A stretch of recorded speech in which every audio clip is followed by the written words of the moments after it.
5 राज्यों में होने वाले विधानसभा चुनाव को लेकर प्रधानमंत्री नरेंद्र मोदी की मौजूदगी में बीजेपी की केंद्रीय चुनाव समिति की बैठक हुई। असम और पश्चिम बंगाल में पहले 2 चरणों में जिन विधानसभा क्षेत्रों में मतदान होने हैं, उन सीटों पर उम्मीदवारों के नामों को लेकर इस बैठक में चर्चा की गई। बैठक में असम और पश्चिम बंगाल के उम्मीदवारों के नाम तय करने को लेकर मंथन हुआ। इस बैठक में फैसला लिया गया है कि बीजेपी असम में कुल 92 सीटों पर अपने उम्मीदवार उतारेगी। हालांकि उम्मीदवारों के नाम की घोषणा अब तक नहीं की गई है। तो बीजेपी की ओर से अहम बैठक का आयोजन किया गया था। केंद्रीय चुनाव समिति की यह बैठक हुई, इसमें खुद प्रधानमंत्री नरेंद्र मोदी ने शिरकत की है। इस बैठक को बेहद अहम इसलिए भी माना जा रहा है क्योंकि 5 राज्यों में विधानसभा चुनाव होने हैं।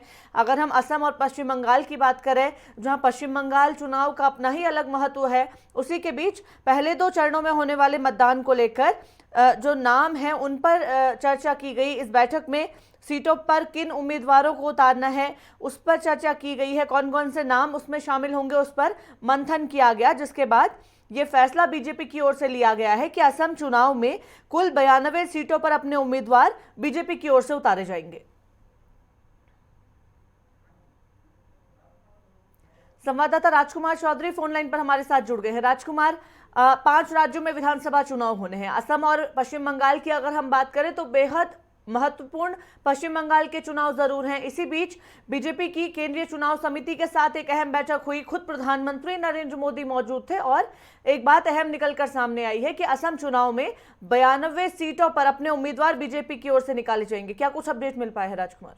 सभी 5 राज्यों के जो चुनाव हो रहे हैं उनको लेकर भारतीय जनता पार्टी बिल्कुल एक तरह से सशक्त है और पूरे तरीके से ये रण सज चुका है। असम की जहाँ बात करें, अब 92 सीटें जो हैं उन पर उम्मीदवारों के नामों की अंतिम सूची बन चुकी है। 3-3 उम्मीदवारों को रखा गया है और आज शाम तक इन नामों की घोषणा की जाएगी। उसके बाद फिर आगे इन उम्मीदवारों को चुनाव मैदान में उतारा जाएगा। लेकिन उसके बावजूद आज जो ये जो बैठक हुई है, इस बैठक को कई मायनों में अहम माना जाना चाहिए कि जो उम्मीदवार हैं उन उम्मीदवारों के सारे बैकग्राउंड और सारी चीजों को देखने के बाद नामों की सूची ली जा रही है, क्योंकि अंतिम जो निर्णय है वो कहीं ना कहीं केंद्रीय समिति करती है, उसके बाद प्रधानमंत्री नरेंद्र मोदी। क्योंकि ये जो चुनाव है, इन चुनावों को बहुत अहम माना जा रहा है। अहम मानने के बाद अंतिम जो निर्णय है वो आज शाम तक लेने की उम्मीद है और ये जो बैठक है, ये बैठक कई मायनों में अहम है। जी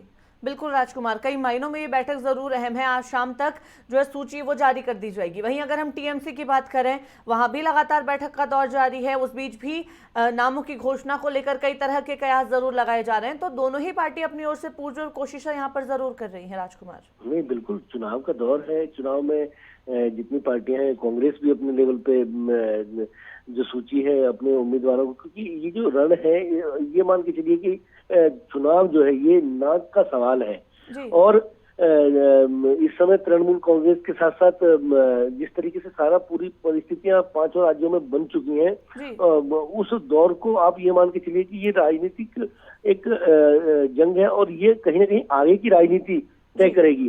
क्या स्थिति होती है अगर ये चुनाव किसी तरीके से लूज होते हैं, तो उसमें कहीं ना कहीं एक नए समीकरण बनेंगे। आगे के लिए क्या परिस्थितियां बनेंगी, उन परिस्थितियों को लेकर सारे मंथन चिंतन किए जा रहे हैं और इसको बहुत महत्वपूर्ण ये चुनाव है, ये देश की राजनीति को तय करेंगी। चलिए, बहुत धन्यवाद राजकुमार तमाम जानकारी के लिए। तो एक और जहां बंगाल चुनाव की तैयारियां जारी हैं, उसी बीच अगर हम असम चुनाव पर नजर डालें तो बीजेपी और उसके सहयोगी दलों के बीच में सीट शेयरिंग को लेकर बातचीत जरूर हुई। इसके बाद निर्णय ये बीजेपी की ओर से लिया गया है कि असम चुनाव में 92 सीटों पर अपने उम्मीदवार बीजेपी की ओर से उतारे जाएंगे। इसके मद्देनजर आज शाम तक जो नाम तय किए गए हैं, जिन नामों पर चर्चा की गई है, उसकी सूची जारी करने की भी संभावना जताई जा रही है।